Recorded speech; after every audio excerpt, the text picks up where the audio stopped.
This video is going over Priority Standard 9.2, solving equations. So our goal today is I can solve equations. So on your paper you can write equations, because that's our vocab word, that have whole numbers, fractions, and decimals. So we're going to be solving equations, and equations have equal signs. The warm-up you can do on your own if you aren't in class, but otherwise we should have done it in class. So equations, we think of equal signs. So we're going to start with activity number 1. Okay, so activity number 1 on your paper, it says circle all of the equations that describe each situation.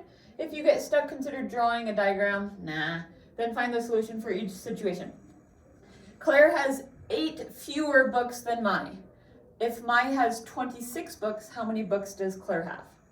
So I look for keywords. Please underline 8 fewer books than Mai, and then underline how much Mai has, which is 26. So if she has 8 fewer books, usually 8 fewer means minus 8, right? So if we have 26 books, if Mai has 26 books and Claire has 8 fewer, then I'm going to minus 8.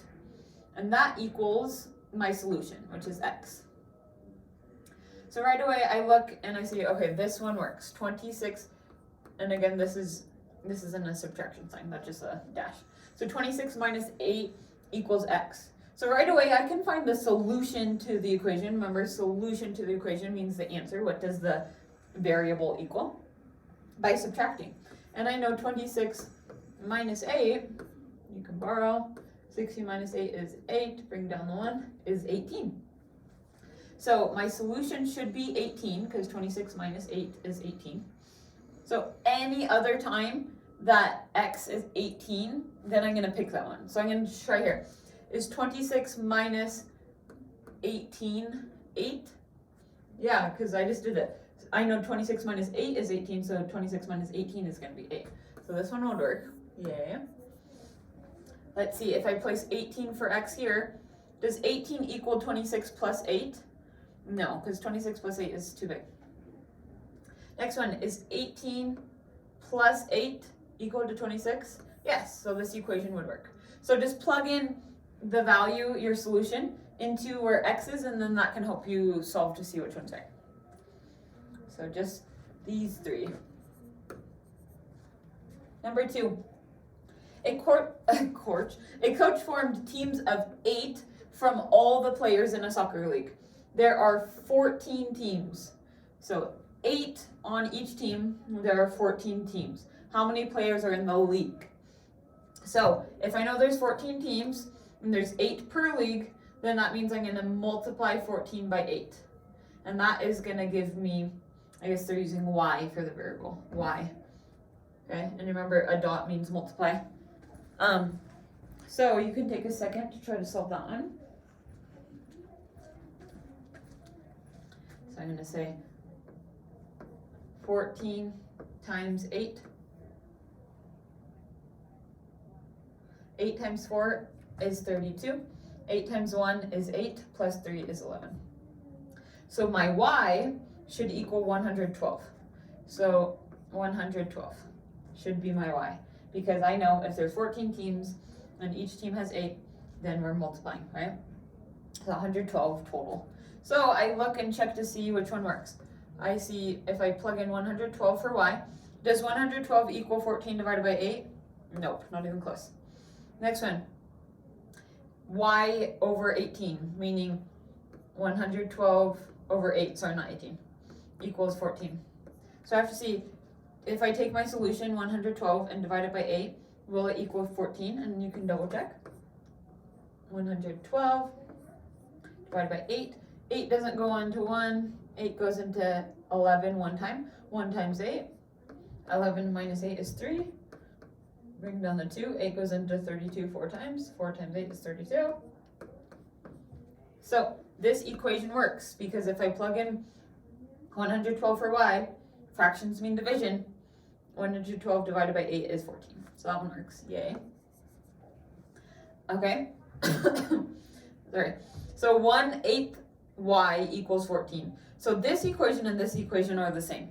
So when I multiply 1/8 times y. Y is a number that I could write as over 1. It equals 1 times y, which is y. 8 times 1, which is 8. So this is the same thing as y over 8. And I just found out that was true. So that means this equation is also true. Okay? This is just a different way of writing it. Okay? And then the last one says y equals 14 times 8. Remember, the dot means multiply. And we just did 14 times 8 is 112. So yes, 112 equals 14 times 8. So this last equation works as well. Okay? Remember, equations we want to stay balanced. So what number is on this side should be the same number on this side once you solve the problem. So we need to keep them balanced. They have to be equal the same on both sides.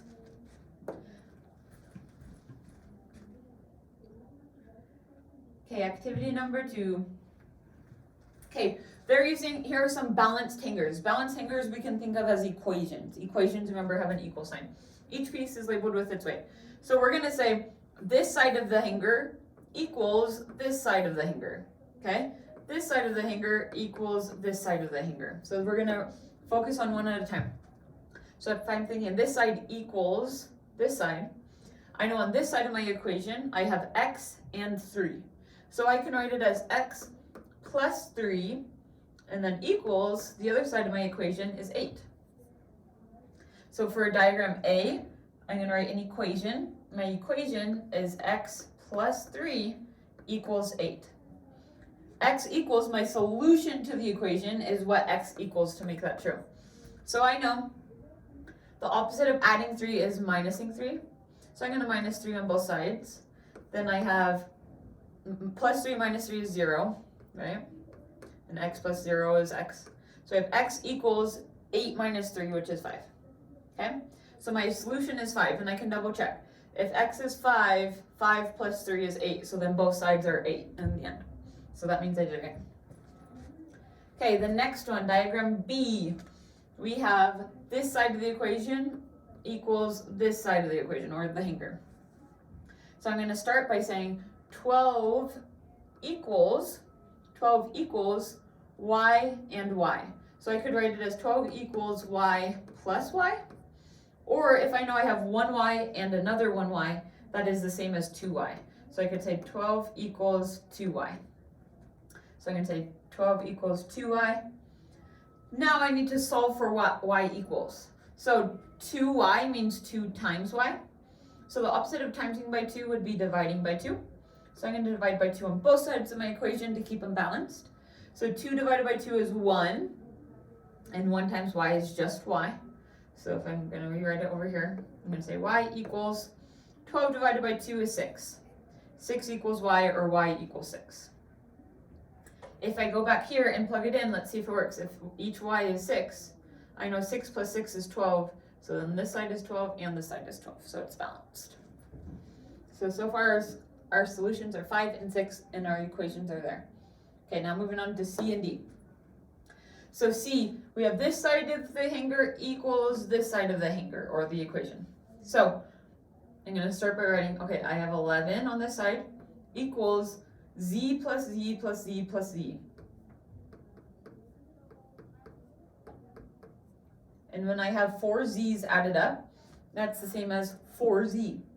So I can say 11 equals 4z, or 4 times z. And if you want to put that little mark inside to know it's a z, that works. So my equation, I'm going to say 11 equals 4z, or 4 times z. Okay? Now to find the solution to the equation, I need to find out what z equals. So I notice, I'm going to write it over here. I notice this is my variable, so I go through the steps. Identify your variable. With the variable, I'm multiplying it by 4. So I'm going to do the opposite of multiplying by 4, which is dividing by 4. So I'm going to divide by 4. If I divide by 4 on this side of the equation, I have to divide by 4 on the other side of the equation. Okay?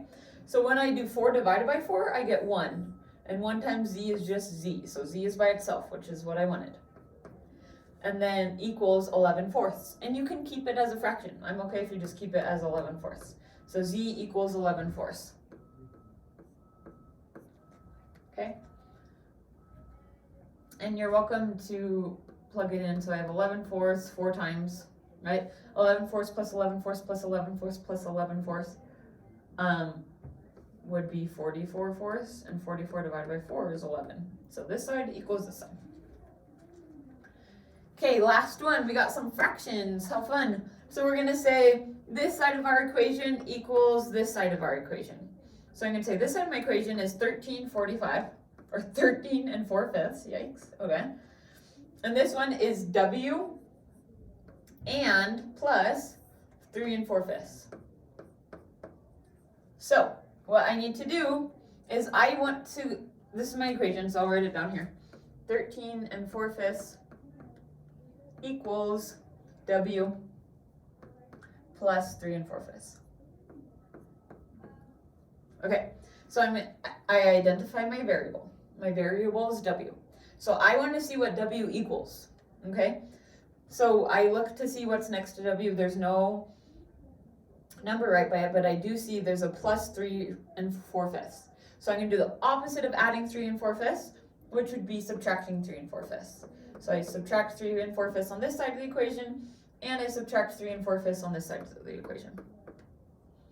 Since they're the same denominator, it makes it easier. So plus 3 4/5 minus 3 4/5, this crosses out, and then I have just W on this side, which is what I wanted, okay, because we want W all by itself to see what it equals.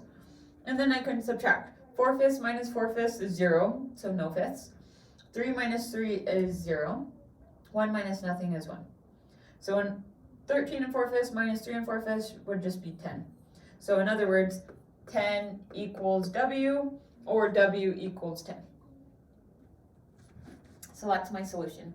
I can go back up here and see, okay, I have this side. If W is 10, 10 plus 3 4/5 is 13 4/5, so we did right. Okay, so we're keeping the hangers balanced. We're finding solutions to the equation. Now we have the cool down. Solve equals what do does, the variable equal. So when it's saying solve each equation, it's saying what does A equal? What does X equal? What does Z equal? What does A equal? So pause it here and try it on your own.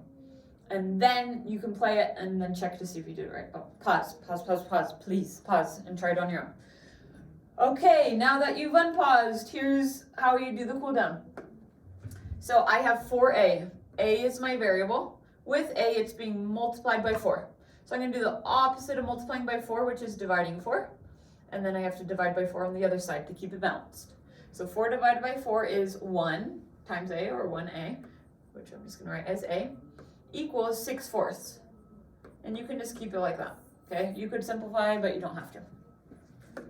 Okay, next one. My variable is X. With my X, I have a plus 24. So I'm going to do the opposite of plus 24, which is minus 24.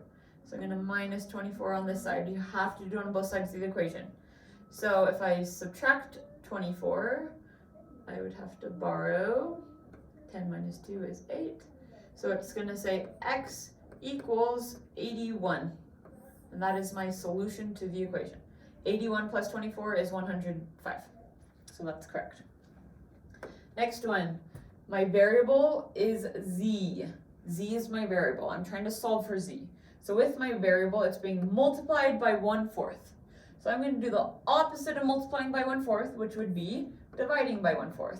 So I divide this side by 1/4, and I divide this side by 1/4. Okay?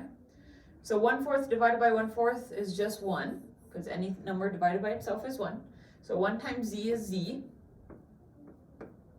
And then I need to do 12 divided by 1/4. So I'm going to say 12 divided by 1/4. I know when I divide with fractions, I do keep, change, flip. So I'm going to keep 12, change the division to multiplication, and then flip the 1/4, which is 4/1. So really what I'm doing is 12 times 4. And 12 times 4 is 48, over 1 times 1 is 1. 48 divided by 1 is 48. So in other words, it's saying 1/4 of 48 is 12, which makes sense. So Z equals 12. That's for C. Okay, one more for D. So our variable is A. With A, we have a minus 16. So I'm going to do the opposite of minusing 16, which is adding 16. And I'm going to add 16 to both sides of my equation. minus 16 plus 16 is 0, so a is all by itself, equals, and then I can add 8 plus 6 is 14, 1 plus 1 plus 1 is 3, so a equals 34. That is my solution to the equation. I just double check, is 34 minus 16 18? Yes, so I did it right. So when it says solve, that means what does the variable equal? Then once you're done with this, check with your teacher, me, and see what else you might need to do. Thank you for watching.